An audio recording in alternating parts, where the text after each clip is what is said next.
Boa noite a todos, sejam muito bem-vindos. Na live de hoje, nós vamos receber a doutora Paula Rossi. A doutora Paula é muito querida, é uma médica excepcional e ela vai conversar com a gente sobre um processo que ela faz dentro do hospital dela, sobre como funciona esse processo e tudo ligado ao luto. Então hoje a gente vai falar de um tema que está muito em alta, infelizmente, né, por conta da pandemia que nós estamos vivendo. Eu vou até abordar essa questão com a doutora Paula, com a nossa convidada de hoje, de tudo isso que a gente está vivendo, e a gente vai então desmascarar, tirar as máscaras nesse momento que estamos usando para conversar sobre o luto, que é um tema muito importante, que acaba sendo muitas vezes um tabu. A gente não fala muito sobre a morte, né? A gente não gosta de pensar sobre a morte, mas a morte, ela faz parte da nossa vida, né? E como diriam, basta estar vivo para morrer. Então, acho que é um tema muito importante, que a gente precisa, quanto mais a gente souber lidar com esse tema, melhor né? Então, o nosso intuito aqui é gerar conhecimento mesmo para todos. Eu agradeço a todos que estão entrando e quero dizer para que vocês fiquem totalmente à vontade para fazer as perguntas que quiserem fazer nesse momento, tá? Eu vou ver aqui se a doutora Paula já entrou. Solicite que ela participe com a gente. Boa noite a todos que estão entrando. Fiquem à vontade para mandar as perguntas de vocês, tá, pessoal? O que vocês quiserem saber. Olá, seja muito bem-vinda. Obrigada. Estou extremamente feliz de você estar aqui. Eu tô Muito morrendo de mesmo. vergonha. Daqui a pouco se solta, assim, o começo é mais complicadinho. Daqui a pouco a gente fica mais leve, sabe? Mais solta. Não sei se isso é bom, porque aí eu disparo a falar e as pessoas vão ter que fazer essa live durar a noite inteira. Ó, eu quero mais é que você fale mesmo, que você fique tranquila, porque eu sei de todo o seu conhecimento, conheço um pouco do seu percurso de trabalho, e eu acho que é muito legal poder dividir isso. O que eu introduzi aqui é que eu acho que é um tema muito importante que acaba sendo um tabu, né?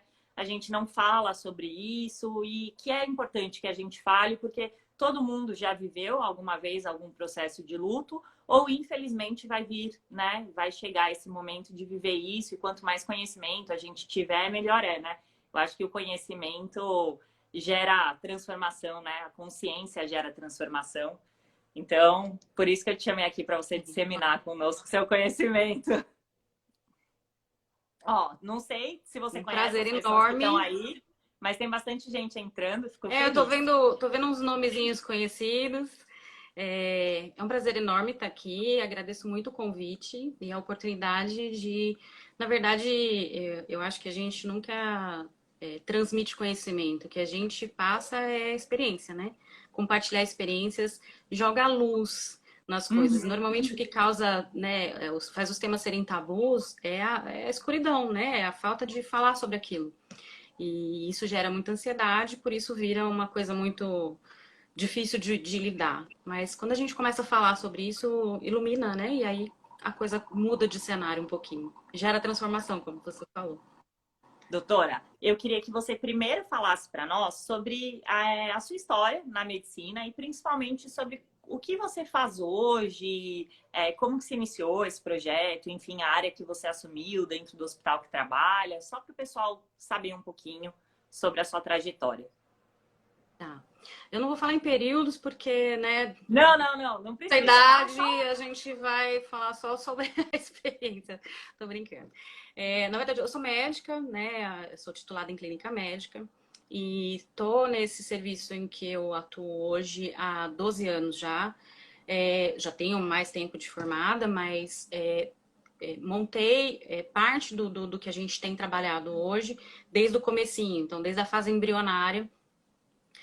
No início, só vinculada à questão da assistência domiciliar, né? Eu sou gestora do programa Melhor em Casa, que é um programa de assistência domiciliar que faz a deshospitalização, né? Tira o paciente precocemente do hospital e faz o tratamento em casa. No serviço privado, isso é conhecido como home care, acho que algumas pessoas já ouviram essa expressão, e que tem no SUS também, de uma maneira muito legal, né? Muito engraçado que às vezes a gente até um tempo atrás oferecia o programa para as pessoas e elas falavam, obrigada, mas agora eu não estou podendo. Não, não, é gratuito. Sério? Não acredito. Porque no convênio às vezes não tinha isso. E ao longo desse período eu acabei agregando algumas outras funções. Hoje eu sou coordenadora, gestora das unidades clínicas, tanto de enfermaria como de urgência e emergência, das UTIs e agora, por conta da pandemia, dos setores Covid que nós criamos lá no serviço. É um hospital municipal, é um hospital de médio porte, né, aqui no município de São Paulo, administrado pela SPDM, e a gente tem feito esse trabalho de fortalecimento, né, do cuidado paliativo, do enfrentamento do óbito, né, da morte como uma coisa menos pesada, né, como parte do processo de vida. Inicialmente, isso de uma maneira no enfrentamento na assistência domiciliar, por conta dos crônicos, e isso depois foi desenvolvendo e hoje a gente tem um trabalho mais fortalecido, inclusive nas áreas de emergência e agora, principalmente, nas unidades Covid. Tá. Como que você começou a trabalhar com pacientes em estado terminal? Foi desde o início? Não, na verdade foi um susto até. A gente começou a ter que lidar com isso de pacientes em terminalidade. No serviço público, né, no SUS, a gente sabe que a demanda ela é muito maior do que o recurso. Então, Tá. às vezes, a gente tem dificuldade no enfrentamento de leito hospitalar, da disponibilidade desses leitos, e a gente tinha a maioria das pessoas que está aqui já deve ter vivenciado ou visto alguma reportagem falando a respeito da superlotação dos serviços públicos, né? Então, paciente em corredor, paciente aguardando leito para internar, aguardando vaga de UTI. E cerca de 3 anos, a minha diretoria fez uma adequação desses serviços, né, para que a gente, desses setores todos, com criação de novas áreas, de outros setores, para que a gente pudesse fazer um enfrentamento de minimizar isso, né, de tentar dar a assistência mais digna possível dentro daquele recurso que é limitado. O que nós começamos a identificar é que o Melhor em Casa, né, que é esse programa de deshospitalização, podia ser muito parceiro nisso. Nesse período também, a gente começou a ter contato com os pacientes de paliação, oncológicos, porque até então, até 2017, o vínculo que a gente tinha, eu pelo menos, e a minha equipe, com o paciente paliativo era o paciente oncológico, né? Só se falava em planejamento de morte quando você tinha notícia de um câncer, por exemplo, né? Já bem avançado. E aí a gente começou, na verdade, na prática, a ter que lidar com isso, né? Com famílias que expressavam o desejo de eu não quero que ele vá para o hospital. Porque o cenário que existia na época era o de morrer sozinho no corredor. Porque a gente não tinha como acolher numa unidade de urgência um familiar para acompanhar esse paciente na fase final de vida e não tinha leito para colocar, para acolher todos esses casos. Então a gente deshospitalizava, a gente levava esses pacientes para casa, cuidava deles em casa e começamos a entender que era possível fazer o processo de morte assistido no domicílio. E isso foi sendo fortalecido com as experiências exitosas que a gente foi tendo, com a participação das famílias, né? A família precisa não só comprar a ideia, mas estar preparada, porque eu acho que a grande característica da desmistificação, né, de desmascarar o luto, é entender que, assim como nós temos nossa impressão digital, o luto de cada um é único. Cada um tem a sua fase de enfrentamento, a sua forma de enfrentar, e o luto ele não acontece só depois que morre, né? Existe o luto antecipatório. Então, a gente foi vivenciando essa prática e acrescentando novas situações. Isso, na época, em 2017, me causou até um grande transtorno. Eu fiz um quadro depressivo bem importante, porque eu não estava preparada para lidar com isso. E aí eu fui me preparar. Aí fui estudar, fui, né, me especializar, e hoje a gente tem um trabalho bem premiado, inclusive, bem reconhecido em relação ao acolhimento desses casos. Hoje tem a escolha de morrer em casa, tem a escolha de morrer no hospital, a ida para o hospital é trabalhada, ela é organizada, a família normalmente tem a possibilidade de acompanhar quando tem esse desejo, a gente consegue ressignificar esse momento. Paulinho, o que eu queria saber é se vocês falam para o paciente que ele vai morrer ou só a família sabe. Porque quando eu vivi essa experiência com um familiar meu, é, na verdade, o médico que chamou a gente para dar notícia, né, para dizer que, enfim, que aquilo que podia ter sido feito tinha sido feito, ele pediu para que a gente não falasse. Então, para que o paciente não soubesse. E aí eu não sei, assim, com a sua experiência, com tudo que você tem vivido, você concorda com isso? Você acha que o ideal é que esse paciente não tenha consciência mesmo? Ou que essa consciência talvez seja necessária e importante, ou cada caso tem que ser visto de uma forma diferente? Depende, depende. As pessoas têm os seus momentos, cada um tá vivendo um tempo, né, de vida. E não existe essa de, eu estou mais evoluída do que você, ou o outro está mais evoluído. O tempo de evolução é o de cada um. Algumas pessoas preferem o enfrentamento, outras preferem não saber.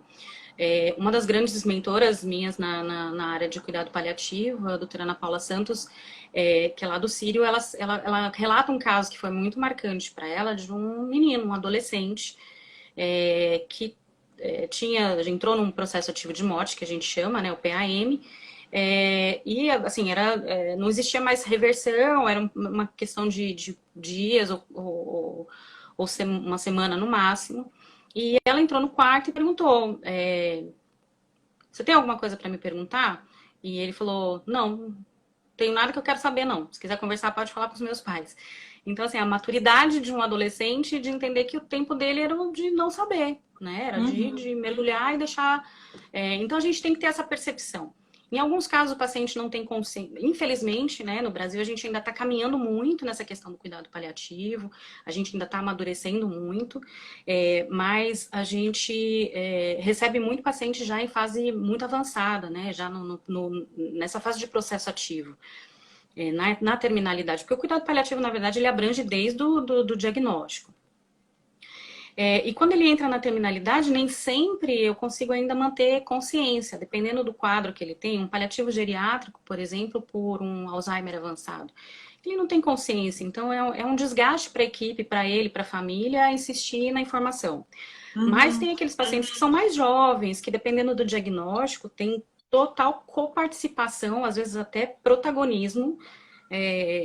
Num primeiro momento, às vezes eles ficam mais vitimizados, mas não é incomum que eles tenham um protagonismo na condução das situações. Nós tivemos uma situação em que o paciente expressou a vontade de doar órgãos. Ele queria deixar um legado. E ele foi o primeiro caso de doação de córnea captada em domicílio no Brasil. Nós somos a Uau. única equipe que faz isso no Brasil, no país, né? E por conta desse protagonismo dele, ele disse que queria, e aí nós nos organizamos, né? Organizamos a equipe para poder cumprir isso. Isso envolve rede, né? Então a rede quando a gente fala de rede, tem que imaginar mesmo todas aquelas interlocuções de linhas entre o paciente, a família, a equipe de saúde, os serviços, os equipamentos, SAMU, o convênio, o hospice, né, que é o hospital de retaguarda, ou a urgência e emergência, porque isso se não tiver alinhado, se não tiver sendo trabalhado em conjunto, você não consegue fazer isso funcionar. E aí cada um vai querer saber o que for importante para saber. Tem pessoas que optam conscientemente por não saber, tem pessoas que nós optamos por não falar, porque isso não vai agregar em nada, e tem aquelas pessoas que querem saber e querem ser protagonistas, né? Inclusive da organização desse cenário de rede. Quando essa pessoa ela morre em casa, existe um preparo que a sua equipe faz com relação àquela perícia policial que é feita quando existe uma morte em domicílio, né? É necessário que a polícia vá lá, e todo mundo fala, né, que demora muito, que é muito ruim quando a pessoa morre em casa. Talvez por isso que a gente tem até essa questão de não morrer em casa, morrer no hospital, porque vai demorar para retirar o corpo. Quando vocês já estão acompanhando o caso, já sabem, vocês já têm tudo isso planejado e arquitetado, como que vai funcionar para retirar aquele corpo, enfim, levar para o velório? Na verdade, a gente trabalha no começo, quando a gente ainda não estava tão pronto quanto estamos hoje, mas desde esse comecinho, e hoje a gente ainda em algumas situações precisa fortalecer isso, porque nós não funcionamos 24 horas, né? Mas a gente desmistifica o SVO. Não existe isso de polícia ter que ir em casa fazer verificação do cenário, só em morte violenta ou Tá. suspeição de morte violenta. Como na assistência domiciliar você tem esse planejamento, né? Você tem essa organização. Claro que existem situações que nos pegam de surpresa, não no sentido de, nossa, morreu de repente, mas no sentido, porque isso não teria de fato que ter tido um outro encaminhamento e provavelmente não tem nenhuma relação com o motivo pelo qual estava em assistência domiciliar. Estava por antibiótico para pneumonia e fez um infarto agudo, enfim. Mas a gente tem, até por uma obrigação legal, o prontuário no domicílio. Tá. Então, no SVO, o que acontece? É feita a gente tem uma parceria, uma articulação boa com o pessoal do SAMU. Então, o SAMU vai e faz a constatação. Ele verifica que houve o óbito. E quando você liga para o SAMU e fala que tem alguém que não está respirando, eles são bem rápidos. Até porque, em alguns casos no território, eles até já sabem, porque eles trabalham com a gente, então mais ou menos pela idade, né, pelo que eles, na triagem da central, eles questionam, eles conseguem identificar, eles mandam a moto, né, para fazer essa constatação. Fez a constatação, o próprio SAMU dá um documento, que de fato tem que ir na delegacia para registrar, só para poder fazer a retirada, porque eu não posso circular com cadáver. Né? Tá. Então, o cadáver ele não pode ser mobilizado. Então, eu preciso notificar a polícia por conta disso, né? Para que a própria funerária possa fazer a retirada do corpo desse domicílio para encaminhamento para velório, o que quer que seja. Ela precisa desse documento. Então, é só por conta disso que tem que ir na delegacia. Não é um bicho de sete cabeças. Não vai polícia na sua casa. Não vai ter inquérito policial. Nada disso. A não ser em situações de morte suspeita, que não é o caso do que a gente está lidando agora. Dentro do horário que a gente trabalha e algumas brechinhas que a gente ajusta, a gente consegue, e nos casos mais. Cada caso é um caso. Mas tem aquelas situações que a gente precisa fortalecer mais o apoio à família, porque a gente sabe que vai ser um luto difícil, né? Que vai ser um enfrentamento de morte muito complicado.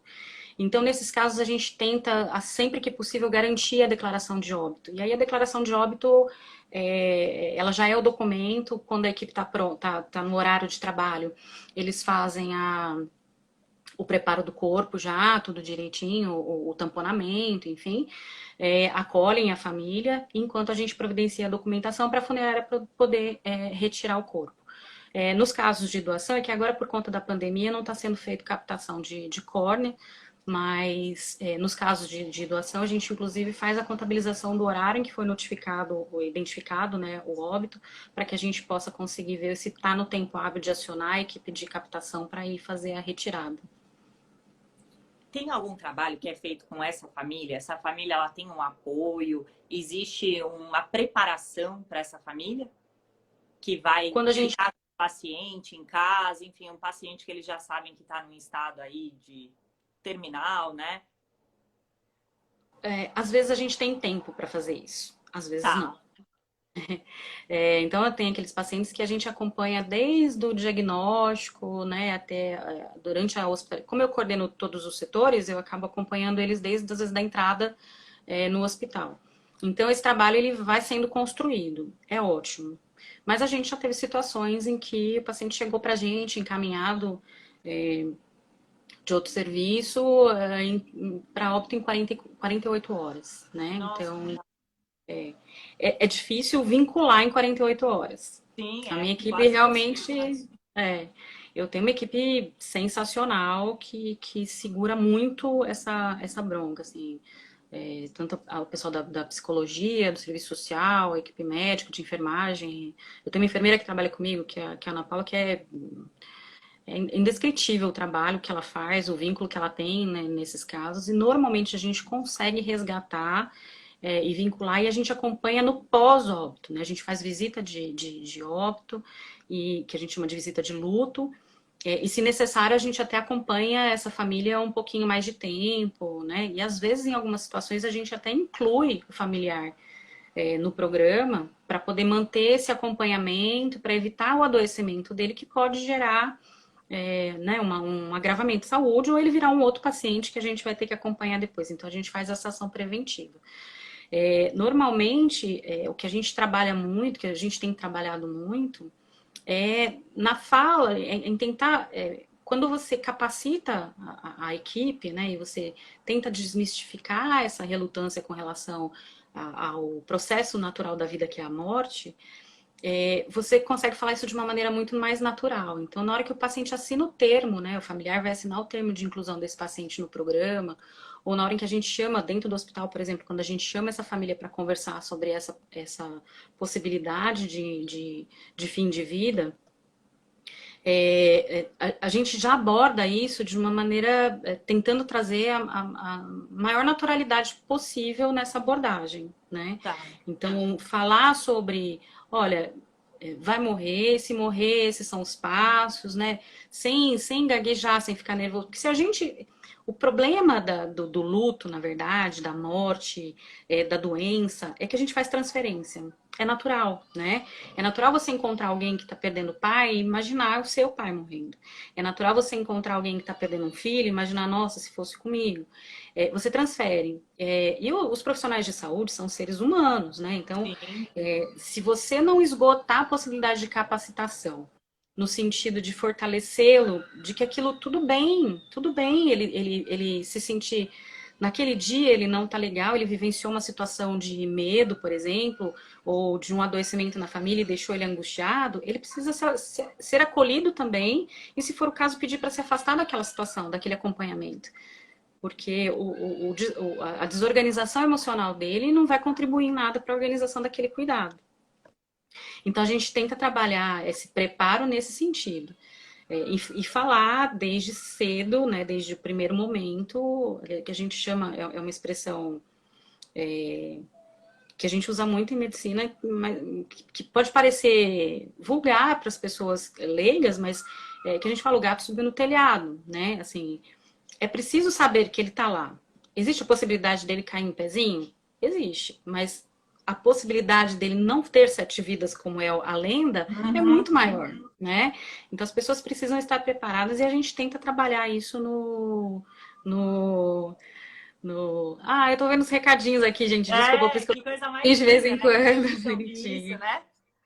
E aí, por isso que a gente tenta abordar isso desde o início para não pegar ninguém despreparado, né? Sem poder, que é o que mais está trazendo sofrimento nesse momento, né? Da pandemia, que é o de não poder se despedir, né?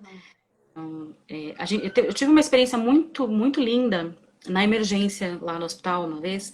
Um paciente.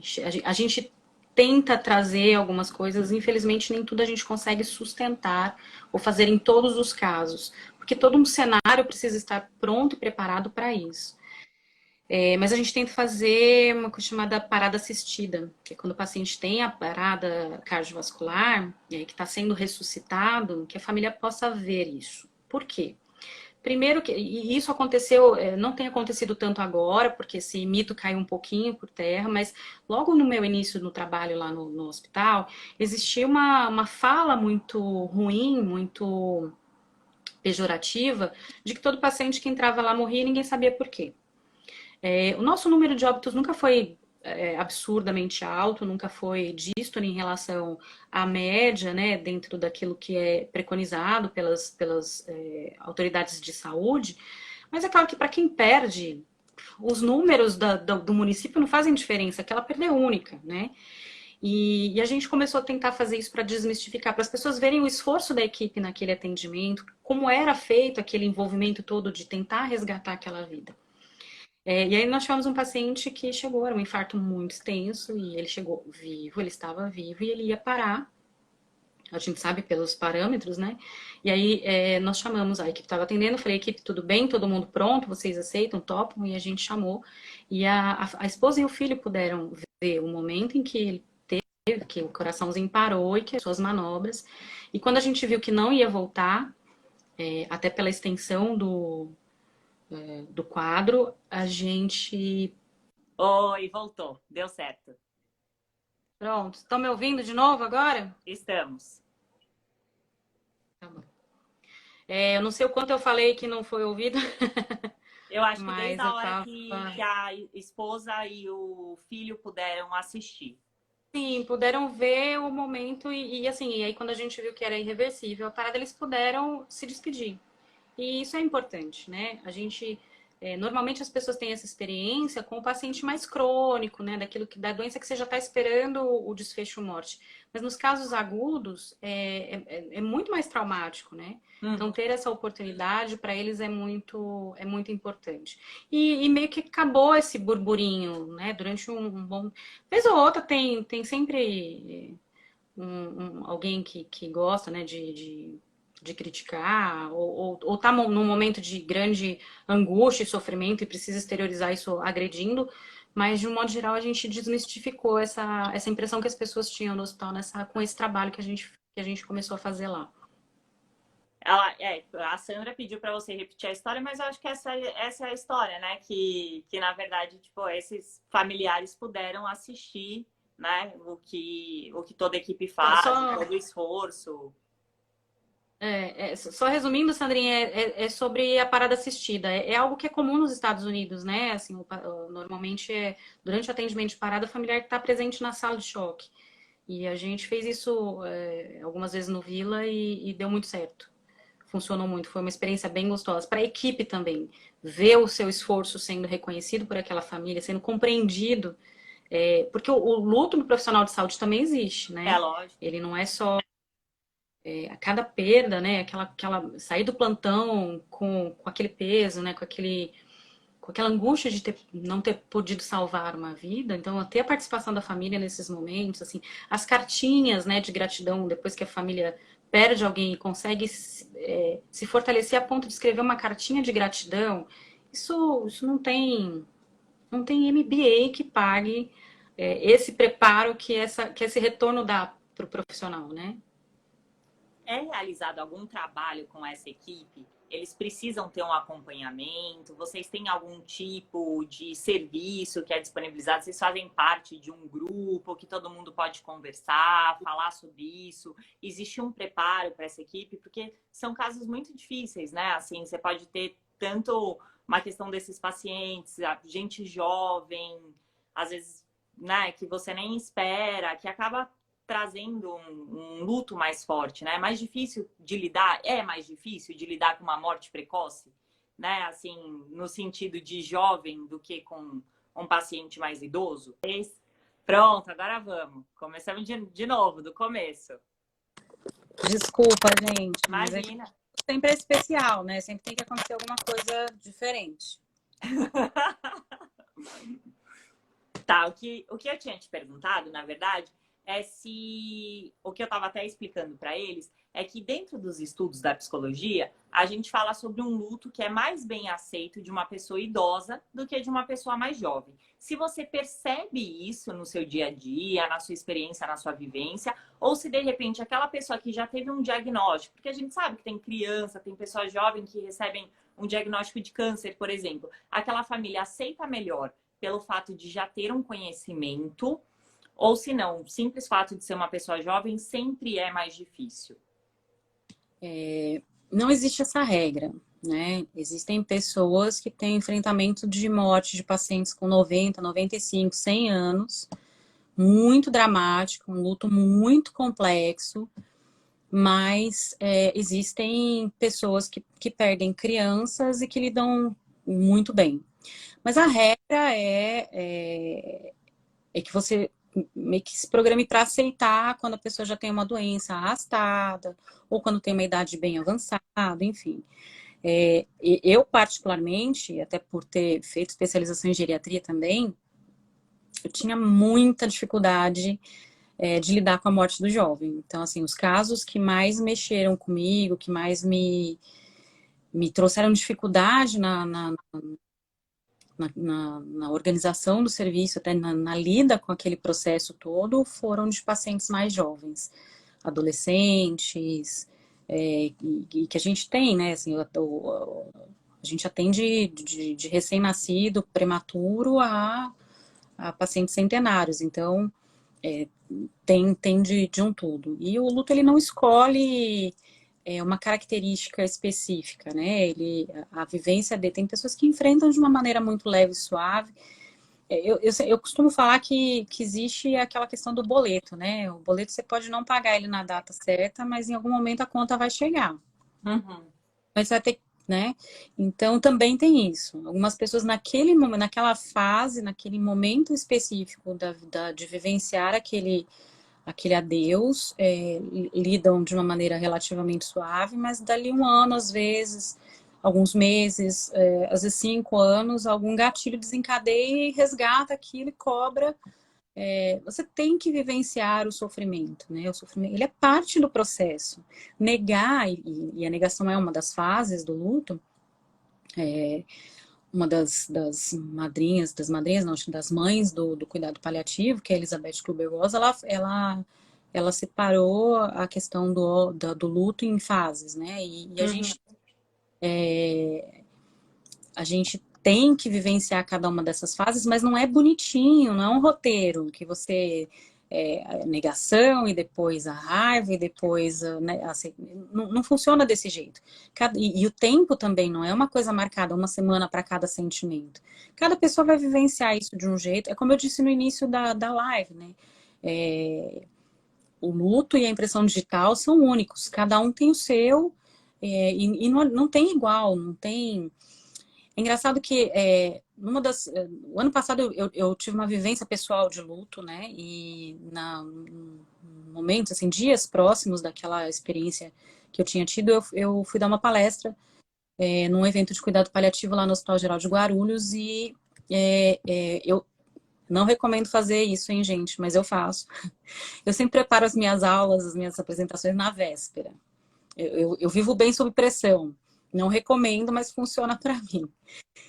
E no dia que eu estava montando a aula, eu estava montando as etapas, né, dos processos de enfrentamento do óbito no domicílio, que era uma das coisas que eu ia apresentar, e uma das fases era sobre a questão da empatia.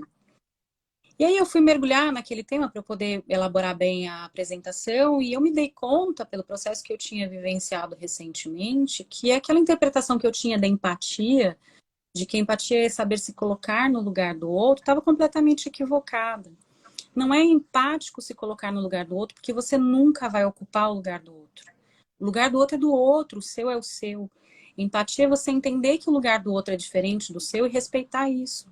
Né? E compreender que você não vai conseguir estar ali, ele não vai conseguir entender o seu espaço, entender que para você é mais fácil ou mais difícil, mas que precisa ser respeitado e acolhido naquilo que ele está vivenciando. Então, não existe essa regra, né, voltando à pergunta, de que vai ser diferente porque no mais jovem é mais traumático. Tem a ver, às vezes, também com a questão do quanto você está preparado para a vida mesmo, né? Porque a gente fala do luto relacionado à morte, mas às vezes o luto tem a ver com a vida, porque o luto é aquilo. É uma expectativa que você tem que foi frustrada por algo que não vai mais acontecer. Então, você não vai mais conviver com aquela pessoa. Existe luto, por exemplo, tem muita gente, inclusive, enfrentando isso no momento de isolamento que a gente está vivendo, que é o luto por viagens programadas que não vão se realizar, né? Que não vão poder ser feitas. Então, muito disso tem a ver com os planos que eu fiz com aquele ente querido e que eu não vou conseguir realizar.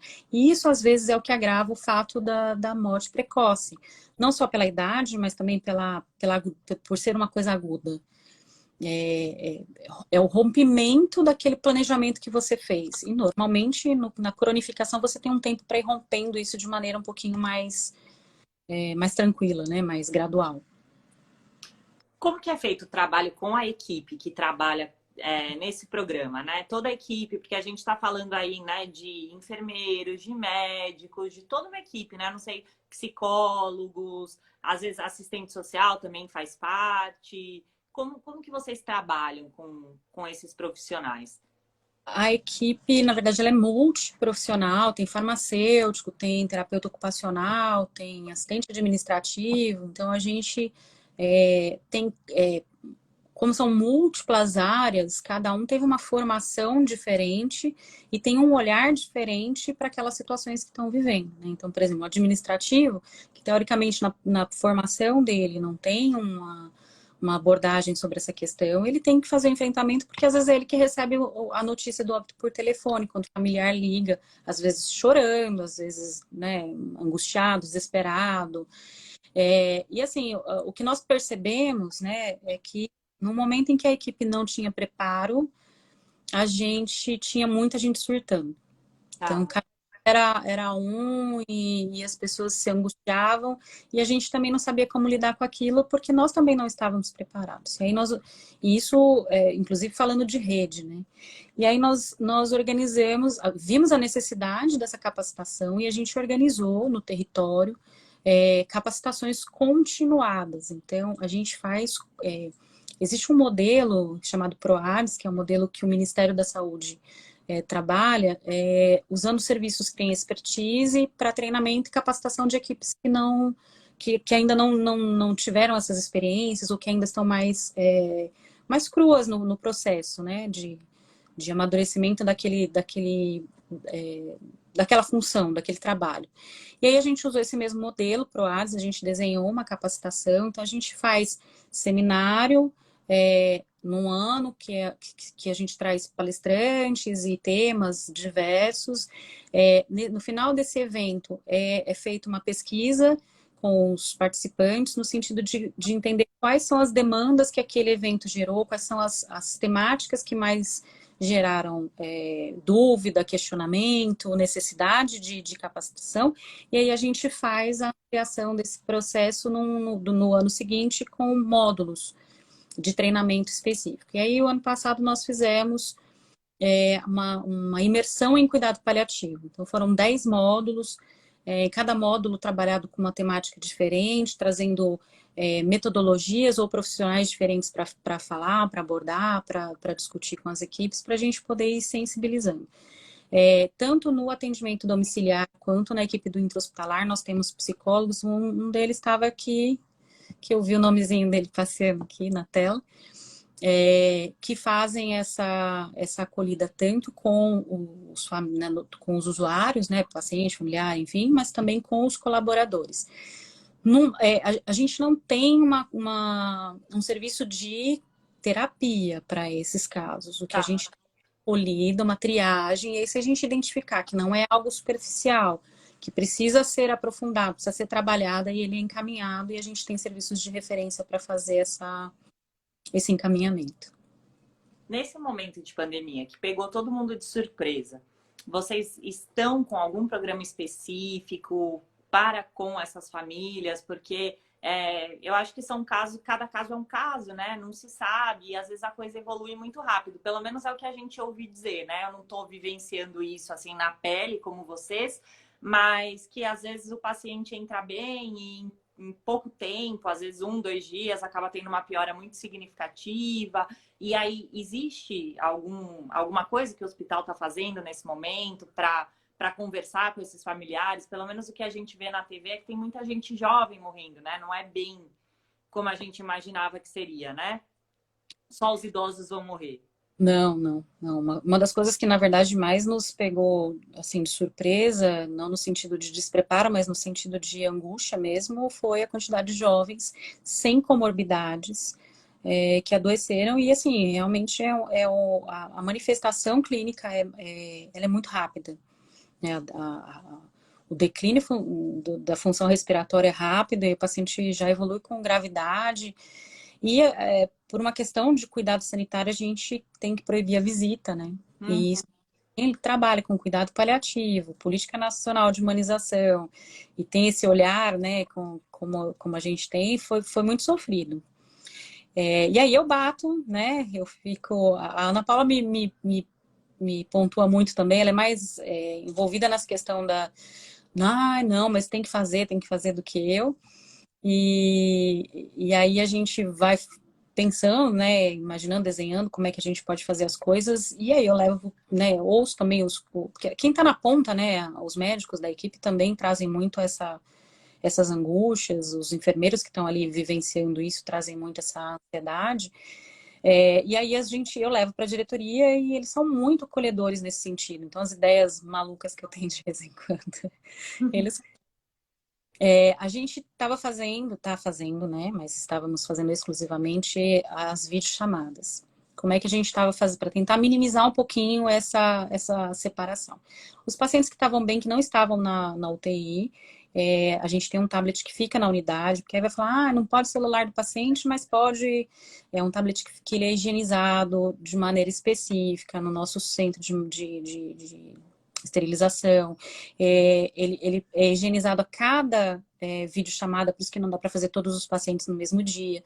Então, os pacientes que estão bem, eles mesmos ficam com o tablet, é feito o contato com o familiar que está recebendo o boletim médico, a gente faz por telefone, tem os números cadastrados, e aí a gente liga para passar como é que está a evolução do paciente. E aí, nesse número, a gente faz o contato, e aí eles falam com a família. Mas uma coisa o Luiz, o doutor Luiz Fernando é médico comigo, coordenador comigo, é médico lá no hospital também, e ele um dia falou, não, se fosse meu irmão que tivesse aí, eu ia invadir, eu ia querer ver, a gente tem que fazer alguma coisa com esses pacientes graves também. E aí a gente falou, tá, então vamos pensar em alguma coisa para fazer com esses casos mais graves. Não dá para eu fazer uma videochamada normal com um paciente entubado e a família sozinha em casa. Não sei como eles vão reagir. Então, o que a gente fez? Nós preparamos um ambiente no hospital, o psicólogo acompanha, conversa antes, a gente oferece a possibilidade dessa conversa com a família, se eles querem ver, se eles querem, né, acompanhar isso. Aí a família, então eles vão lá, o psicólogo recebe eles, conversa, entende se eles estão preparados para aquele momento. E aí sou eu que faço, eu vou na UTI e aí eu explico como é que tá, né, por que os tubos, por que aquela quantidade de equipamentos, e a hora que eu falo, tá pronto, né, vocês estão prontos, estão preparados para ver, aí eu mostro o paciente. Tem pacientes que reagem, a gente teve casos de pacientes de extubação paliativa, em que já não existia mais a possibilidade de reversão do quadro, né? Então, tira o tubo para parar de. A intubação é muito dolorosa, ela é um processo que tem que ser dado, porque é um processo extremamente agressivo para o corpo. Então, quando a gente vê que não vai mais existir a possibilidade, pacientes muito idosos, com muita comorbidade, e que a família já entendeu isso, a equipe médica também já entendeu, esgotou-se as possibilidades de recuperação, a gente faz a extubação paliativa, e aí a gente faz a visita do adeus. E tem essa manifestação, às vezes, do paciente né, de mexer a sobrancelha, de escorrer uma lágrima, né? É sofrido. Eu saio acabada desses momentos, mas é importante para as famílias, né? Alguém tem que fazer. E aí a gente tem feito isso. E essa semana nós começamos nos pacientes paliativos que estão fora da UTI, que estão na unidade de internação COVID, nós isolamos um quarto, um espaço que a gente tem lá, então a gente leva, e eles estão em terminalidade, não vão ter alta para casa. A gente entende que a família tem o direito de ver uma última vez, né, pelo menos. Então a gente leva o paciente, né, na cama, com todos os recursos que ele precisa, o oxigênio e tal, mas ele não está entubado nem nada, para esse espaço, e a família é 2 pessoas só, que a gente tem que respeitar, tem que paramentar, tem que ter todo um cuidado, a gente não consegue dar muita privacidade, porque a gente precisa ficar observando, porque o leigo, ele não tem o conhecimento que a gente tem de que o simples ato de arrumar o óculos com a mão que ele encostou ali, né, com a luvinha, está contaminando, né, os riscos, então é uma visita monitorada, mas não deixa de ser uma visita de conforto, né. Então essa visita da saudade, né, que a gente chama, que é para poder dar ao paciente, às vezes, a relutância dele em partir é porque ele precisa desse adeus. É importante isso. A gente tem relatos, né, tem experiências exitosas nesse sentido, de que aí estava agitado, com dor, angustiado, com bastante desconforto respiratório, e aí depois tem uma noite tranquila e morre, né? Então você percebe que tem esse lado positivo. E isso tem sido as metodologias que a gente... a Covid-19, ela tem nos ensinado diariamente. Eu nunca fui tão residente quanto eu estou sendo agora, porque todo dia um aprendizado, todo dia uma novidade, uma discussão nova, um protocolo novo, e inclusive nesse aspecto, né? Então a gente vai aprendendo e vai tentando. Infelizmente, nem sempre a gente consegue alcançar 100%, né? Alguns pacientes partiram sem ter essa oportunidade. Mas a gente está tentando melhorar para os próximos não ser desse jeito, né? Como que um médico faz para não ser frio e ao mesmo tempo não deixar tudo isso que acontece dentro de um hospital entrar e fazer parte da vida dele, né? Porque a gente escuta muito falar assim, nossa, os médicos são frios, eles lidam, né? A pessoa chega e te fala assim, ó, não tem mais jeito, e você fica até revoltado, né? Como leigo, né? Quando a gente não é um profissional da saúde e tudo mais. Qual que é a linha aí, né? Entre uma coisa e outra, porque é difícil, né? Você também não pode chegar na sua casa e chorar todas as mortes, porque Não a tô, morte faz parte da vida, né? eu não sabia. Não, tô brincando. É, é, existe. É muito, de novo, né? É muito individual. O quanto o profissional está preparado para também não se distanciar, porque se ele não Uhum. vai ter que lidar com isso. E lidar com isso inclui ter que mexer nos seus fantasmas, né, nos seus medos. E de um modo geral, os médicos têm esse meio complexo de superioridade mesmo, né? De não, eu não tenho medo de nada, eu sou invencível, eu conheço todas as coisas. E eles têm muita dificuldade em enfrentar os seus fantasmas. Eu demorei 4 meses para entender que os meus sintomas eram de depressão, porque eu achava que, imagina, nunca. Eu não sou fraca, eu não posso ter depressão, né? A gente tem existe ainda na classe médica o estigma da depressão. Então, não dá para exigir que todo profissional seja completamente acolhedor naquele momento. E eu tenho que respeitar que é o espaço dele, é o momento dele. Mas tem uma frase que eu acho que é bem. Eu prefiro a dor da compaixão, porque dói, Uhum. dói, do que a falsa sensação de paz do distanciamento. Porque é aquela história que eu falei do boleto, né? Uma hora a conta chega. Uma hora essa conta vai chegar. Vai ter aquele paciente que vai ser o paciente que vai te virar do avesso, que vai cutucar, que vai ser o gatilho, né? A gente fala muito de gatilho. Vai ser o gatilho que vai te fazer desconstruir, né? Para você poder recomeçar. Os bons médicos já passaram por isso, né? Os melhores. Os bons estão passando por isso e os que ainda não passaram é só uma questão de tempo, assim, vai passar. E às vezes também eu acredito muito, e aí vou entrar num campo nada a ver com a medicina, mas eu acredito muito que cada um tem que viver o que tem que viver. Eu acho que aquela família que é acolhida por um médico que às vezes parece um pouquinho mais frio, ela precisava talvez daquele choque de realidade. E o universo direcionou aquele, né? O Criador direcionou aquele atendimento para aquela situação, porque ele sabe conhece além daquilo que a gente é capaz de enxergar, né? O ser humano tem uma limitação de enxergar, inclusive o nosso próprio umbigo. Então, eu acredito nisso. Se eu não acreditar nisso, eu não consigo todos os dias ver as coisas tão diferentes, né? Evoluções tão diferentes. Você citou uma coisa na pergunta sobre essa questão de que às vezes a gente chega e fala, não tem mais o que fazer, e as pessoas se revoltam, e as pessoas não aceitam, né? E na verdade a gente tem vivenciado isso, não com a morte especificamente, mas com o diagnóstico de Covid, né? A família não Nossa. aceita, ela se apega, assim, essa semana mesmo eu tive uma queixa na ouvidoria, a família queixava que o paciente tinha, colocaram ele como Covid, mas o motivo dele ir no hospital foi que ele tropeçou no pé da mesa e caiu.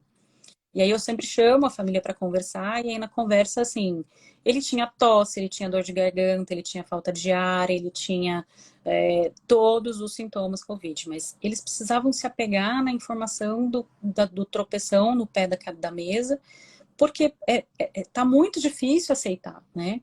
São muitas informações desencontradas, a gente tem, sem entrar no mérito político, mas a gente tem vieses, né, de personalidades dos nossos governantes que só Jesus para ter misericórdia, e a população fica muito vulnerável. Para nós profissionais, às vezes isso mexe muito, imagina para a população leiga, né, que acredita em caixão vazio, acredita em hospital vazio, porque, né, hospital de campanha é uma coisa que tem que estar pronto, e de preferência que os leitos não sejam usados, mas ele tem que estar pronto se eu precisar usar, né?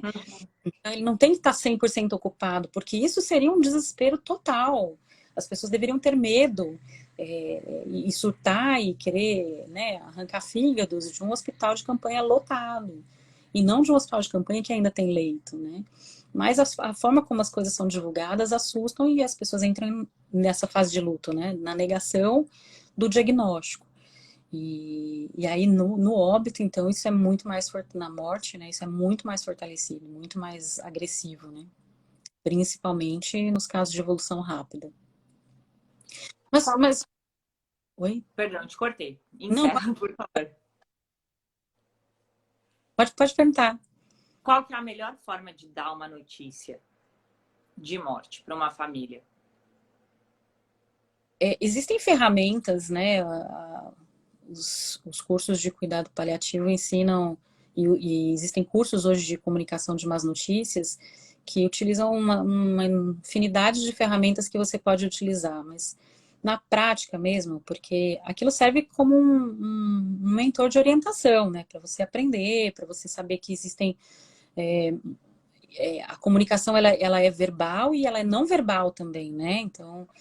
tem todo o aspecto do ambiente. Então, o que é importante, além da fala? Que seja um ambiente acolhedor, né? É difícil dar diagnóstico de morte com um monte de gente gritando e passando atrás o tempo inteiro, fazendo pergunta, interrompendo, gente cantando parabéns no outro quarto, porque alguém fez aniversário. Então, o ambiente de acolhida é um ambiente importante, né? O silêncio, se possível, sempre que possível. O não tentar, de novo, aquela história da empatia não é se colocar no lugar do outro, é respeitar o lugar do outro. Então, é não achar, né? As pessoas têm muito... uma das frases que os paliativistas mais odeiam. Ele descansou. Ué, mas... Ou então, mas agora ele está num lugar melhor. Que Melhor, lugar? você sabe, Qual é né? a crença da pessoa? Você não sabe qual é a crença dela. Para ela, se para ela não tem vida após a morte, ou se ela acredita em inferno por conta de problemas que tiveram em vida, aquela frase é mais mortal do que a notícia de que morreu, né? Então, é ser objetivo. Fizemos todo o possível, descrever o acontecido, teve uma falência do pulmão, teve uma falência do coração, teve um problema cerebral, o que foi que aconteceu, e ele morreu. Né? Usar a expressão morte não está mais entre nós, não partiu, infelizmente não fomos capazes de mantê-lo vivo. Quando você está em choque, recebendo uma notícia ruim, a sua capacidade de absorção da informação ela é muito prejudicada. Então, ser objetivo, tem que falar, morreu. Não fomos capazes de salvar a vida e houve o desfecho morte. Porque é isso que vai ajudar um pouquinho no processo de entendimento. E paciência, né? Não ficar falando muito. Falou que tinha que falar, e aí é um momento seu de silêncio e esperar que quem está recebendo a notícia se manifeste. Às vezes a pessoa fica quietinha, agradece, sai, às vezes chora, às vezes te abraça e é complicado, às vezes o médico está paramentado, né, nesses momentos de pandemia, e a gente tem que manter o distanciamento, mas como é que você vai falar, dá licença, né? Pode ser que você pegue alguma coisa, né? Tem coisas que... Álcool gel, enfim. Tem pessoas que gritam, enfim, tem pessoas que ficam muito agressivas, né? Então a gente nunca dá notícia sozinho, isso é importante também. Sempre estar acompanhado, né? De uma pessoa que possa estar ali de apoio. Não existe receita de bolo, mas sempre isso. Ambiente adequado, respeitar o momento do outro, não dar notícia olhando no relógio, nem no prontuário, olho no olho, não encosta. Nem todo mundo gosta de ser tocado, nem todo mundo interpreta isso bem. E seja objetivo e use a palavra correta. Morte é morte, gente. Não importa o quanto você floreie, né? Não vai mudar o cenário porque você disse que passou dessa para melhor. Uhum. Sendo morte.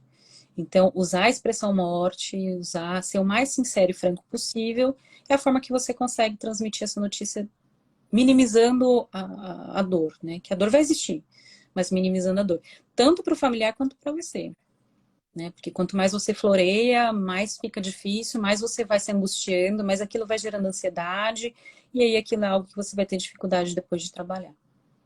Tem alguma dica que você possa dar para essas pessoas que nesse momento, dica, orientação, né? Estão vivendo um luto por perda, principalmente em decorrência da pandemia, ou algo que nós, como população, podemos fazer para ajudar, sei lá, algum tipo de ação, alguma coisa que você, na sua vivência, acredita que ajudaria, como sociedade mesmo? Eu acho que falar sobre morte é importante. Tem que falar em casa, tem que falar com as pessoas, com os amigos, tem que falar. Com que roupa você quer ser enterrado? Você quer ser cremado? Né? Quando a gente fala, no início da live a gente estava falando sobre isso, né? Quando você fala daquele tema, você traz, você tira ele da escuridão, você tira ele do esconderijo dele.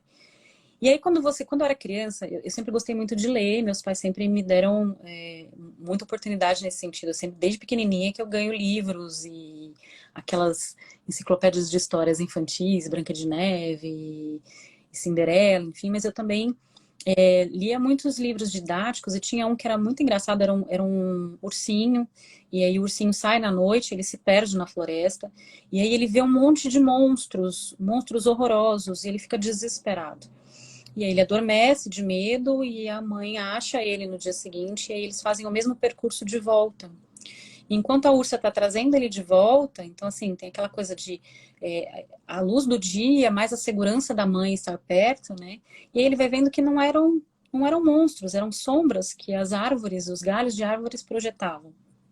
Quando você tira esse tema do esconderijo, esse assunto do esconderijo, quando você enfrenta essa fala, em algum momento ela vai ficar tão comum que isso não vai mais te trazer tanta angústia.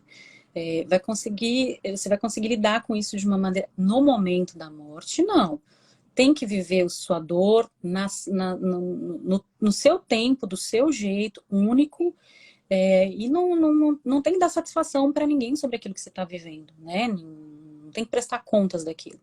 Mas no processo de elaboração, de fortalecimento emocional, é importante falar, independente de ter gente doente em casa ou não, a gente nunca sabe, né? A gente nunca sabe se você vai terminar a live agora vivo ou não, né?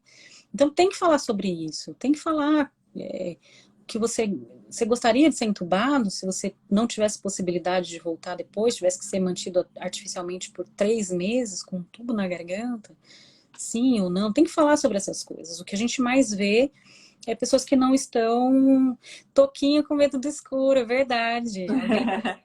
O livrinho que eu li, adorável. Assim. E a gente tem que se fortalecer emocionalmente, né? É igual. Eu vi que tem um pessoal da escola de dança aqui, é igual quando você se prepara para uma apresentação de balé, né? Você tem que ensaiar, ensaiar, ensaiar. E por mais que tenha aquele frio na barriga delicioso na apresentação, né? Aquele nervosismo, aquela suadeira desesperada, você está pronto, né? Não vai ser uma catástrofe, porque você ensaiou. Então, quando você fala, quando você lê sobre isso, assiste filme, eu antes de enfrentar essa questão, antes de ter o meu quadro de depressão relacionada à morte, eu não gostava de ver, começava a ter cena de morte em filme, eu mudava de canal. Né? Eu tinha muita dificuldade, assim, eu não gostava de lidar com isso. E as pessoas precisam enfrentar, né, e se fortalecer, porque aí quando acontecer, elas vão sofrer. Vai ser difícil, não vai ser fácil, mas vão estar um pouquinho mais preparadas, né? O emocional também tem que ser treinado, assim como o físico. Olha eu falando de físico, gente. Não, está certíssimo. Perguntaram aqui se a Maria Antonieta perguntou se tem luto que não passa. Você quer que eu responda? Quer responder? Eu ia falar exatamente isso. Eu ia falar, tem luto patológico, mas aí é algo que quem domina mais o assunto é a nossa comandante aqui, a O Nathalie. ideal é que dentro do processo de luto a gente chegue na última fase, que é a aceitação. Como a doutora Paula falou, essas fases elas não são todas certinhas, cada um vai vivenciar isso, mas o certo é que a gente chegue nessa aceitação. Então, cada um tem o seu tempo, não é tão incomum que a pessoa fique alguns anos ali no processo de luto, né? Mas se a pessoa já está há 9 anos e tudo mais, o ideal é que ela busque um auxílio mesmo, um profissional para trabalhar esse luto, porque não vai ser bom para ela. Então, assim, ela precisa chegar nessa fase de aceitação. A maioria das pessoas consegue sim chegar por conta própria, então levando em consideração o seu tempo, a sua forma de lidar, mas a gente precisa elaborar isso para seguir. Mas não é incomum, né? Às vezes a gente vê pessoas falando de uma morte de alguém que faz 20 anos e quando a pessoa te conta parece que foi ontem, né? A dor que ela sente é muito grande. Então, na verdade, assim, para o nosso inconsciente, a gente não sabe diferenciar o tempo. Tanto é que quando você sofre um trauma na infância, aquilo acaba se tornando significativo até a sua fase adulta, até que você possa elaborar aquilo. E tem pessoas que viveram questões muito traumáticas que você percebe que na hora que falam sobre aquilo, falam numa boa, às vezes até são gratas por experiências muito ruins que tiveram. Então vai muito de como a pessoa elabora. Mas é importante ficar de olho. Se vê que assim já faz muitos anos e ainda não passou, você ainda o limite que a gente fala para entender quando está patológico e quando não está é quando você lembra da pessoa com dor. Então, se você já faz 10 anos e você ainda pensa e ainda dói muito, não é normal. Se você lembra da pessoa com saudosismo, tá tudo bem, sabe? Lembra e tá tudo bem. Mas é lógico, a gente não tá falando disso para alguém que acabou de perder uma pessoa, porque aí é bem diferente, né? Lógico que você vai pensar com dor naquilo, né? Mas quando já se passou alguns anos, algum tempo, e você sente que toda vez que você lembra daquela pessoa que partiu, você não consegue, na verdade, lembrar com saudade, lembrar de uma forma, digamos, mais positiva, mas você sempre lembra com dor, com culpa, com angústia. Então é importante elaborar tudo isso para conseguir seguir em frente, né? Porque senão você acaba ficando paralisada, né? O medo, ele te paralisa, ele te impossibilita, ele te deixa não criativo. E lembrar que isso faz sentido em relação ao luto, faz sentido em relação ao preparo do profissional que vai dar notícia, que a gente estava falando, né, da frieza do médico, enfim, é que você só pode promover cura para quem está pronto para ser curado.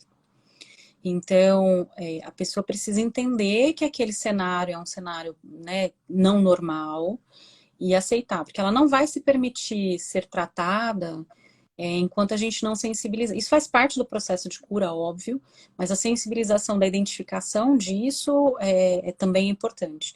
Eu não obrigo alguém a se curar, né? É muito comum as pessoas falarem você tem que fazer terapia. Uhum. Tem, concordo, mas assim, tô pronta, né? Tô pronta para falar, para me deixar ser analisado. Então, se não tiver, tem que ir aos pouquinhos, insistir, mostrando os benefícios, né, daquele processo de cura, porque às vezes a pessoa está tão vinculada àquele adoecimento psíquico, às vezes até físico, que ela tem medo de sair daquilo. Ela é uma relação que ela criou, né? E ela tem medo de sair daquilo, ela não sabe o que tem do lado de fora.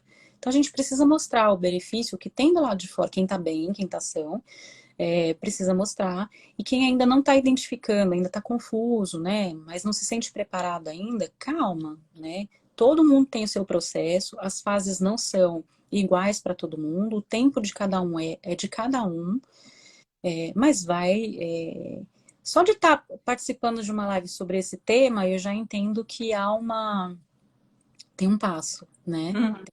Favorável, eu acho que é isso. Eu queria te fazer uma pergunta agora que é um pouquinho filosófica, tá bom? Mas é para a gente encerrar aqui. Existe alguma coisa que as pessoas falam antes de morrer? Ou o que as pessoas mais falam antes de morrer? Filosófico. Não, assim, o que a gente mais percebe é a questão da comida, né? Normalmente, existe até o termo dieta de conforto. Normalmente, as pessoas ficam com um paladar muito infantil. Então, assim, o que tolera, o que aceita é sorvete, Danone, e algumas pessoas, porque todo mundo se conhece, né? Então, assim, eu sei, por exemplo, o perfil da minha mãe ou das pessoas que convivem comigo, então eu não conseguiria morrer enquanto ela está no quarto, por exemplo, né?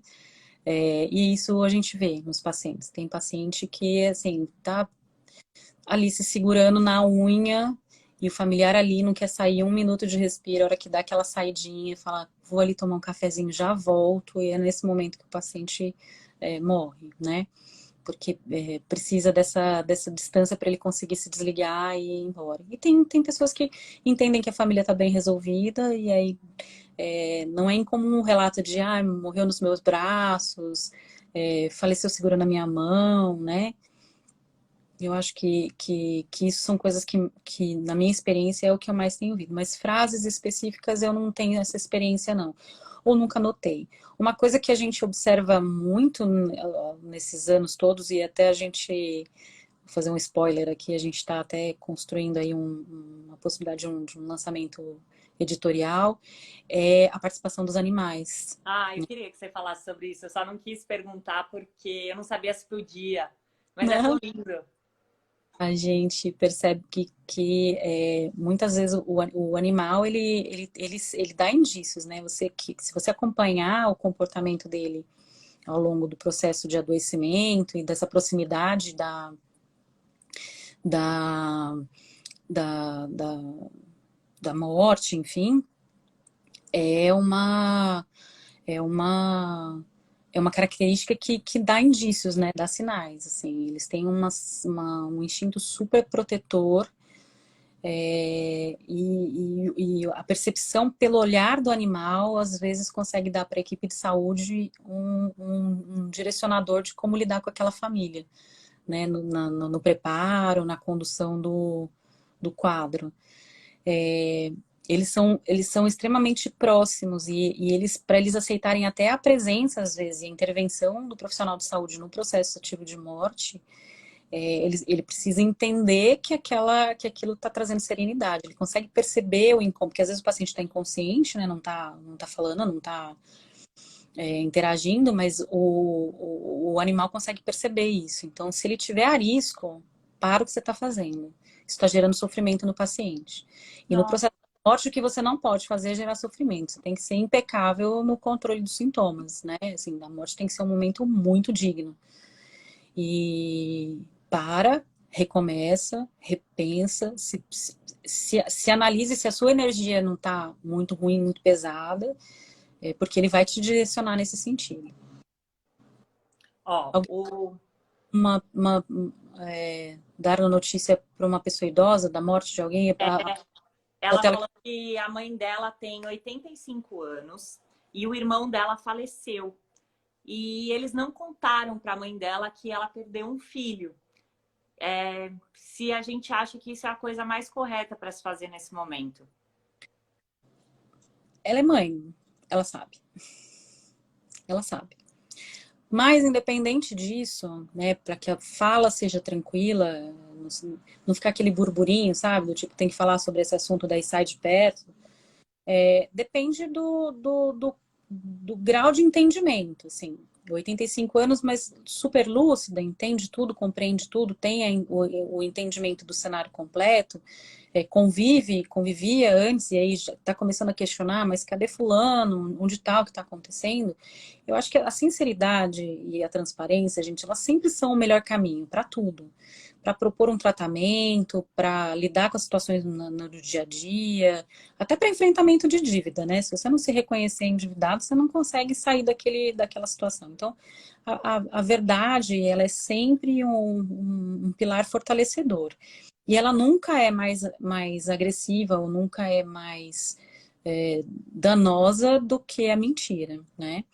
Então, assim, acho que criar um ambiente, como eu falei, né, adequado, né, de trazer a notícia de uma maneira leve, Então, assim, começar a ver fotos, uma sugestão, né? Então, pega um álbum de fotos e mostrando fotos da pessoa e fala assim, que pena que não está mais aqui, que morreu, né? E continua.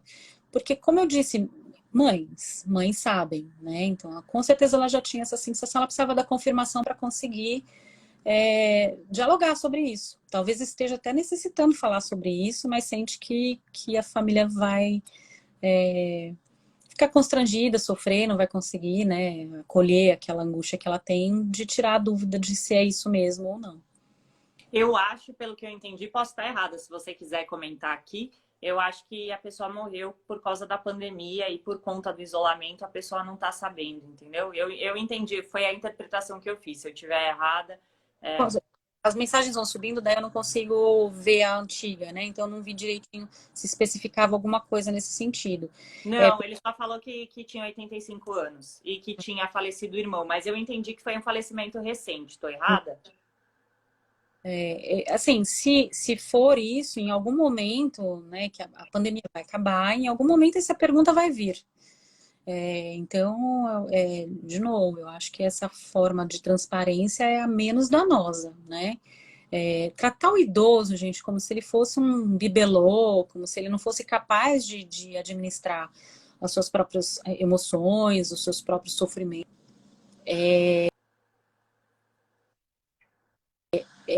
É muito errado, né? Ela tem 85 anos de experiências de vida. 100% dos nossos dias são dias de vitória, né? Você conseguiu passar por eles. Você viveu os melhores e os piores. Então, se chegou aos 85 anos, é porque tem uma bagagem de sobrevivência em relação a tudo que já viveu, que é muito maior, inclusive, de quem está tentando poupá-la dessa informação, né? Então, achei aqui agora. Faleceu no ano passado, ela escreveu, tá? Não foi por conta da pandemia. Eu acho, eu acho que tem que falar, né? Não de uma maneira agressiva, mas eu acho que tem que ter essa. Eu acho que essa história, esse modo de fazer, né? Olhando o álbum, olhando uma foto, um vídeo, eu acho que é. E assim, sem valorizar sem cultuar aquele momento da informação, né? Já mudar o assunto e aí deixar que ela vai viver a fase de luto dela conforme ela tiver a experiência emocional dela para viver, e para se organizar emocionalmente nesse sentido. O pessoal tá elogiando aqui a live. Eu quero dizer também, ó, primeira coisa que eu quero deixar é para todos vocês da área da saúde, que honra, sabe? Assim, o quanto, pelo menos estou falando por mim, assim, foi um privilégio poder te ter aqui, que trabalho lindo que vocês estão fazendo. Eu me emocionei em muitos momentos que a gente conversou. Acho que é muito especial o que vocês estão fazendo agora, a importância que vocês têm para todos nós. E que bom saber que a gente está em tão boas mãos, sabe? Assim, eu quero parabenizar você, a sua equipe, a todos os profissionais de saúde e dizer, assim, do meu orgulho como brasileira mesmo, em poder contar com vocês nesse momento. Acho que tudo isso que a gente está vivendo é muito intenso, assim, e é muito lindo conseguir conversar com você. Eu sei do quanto sua agenda é lotada. E eu quero te dizer, assim, a minha felicidade de te ter aqui, de verdade, viu? Foi muito, muito especial e muito importante para mim mesmo. Você é uma fofa. Obrigada pelo convite, pela oportunidade.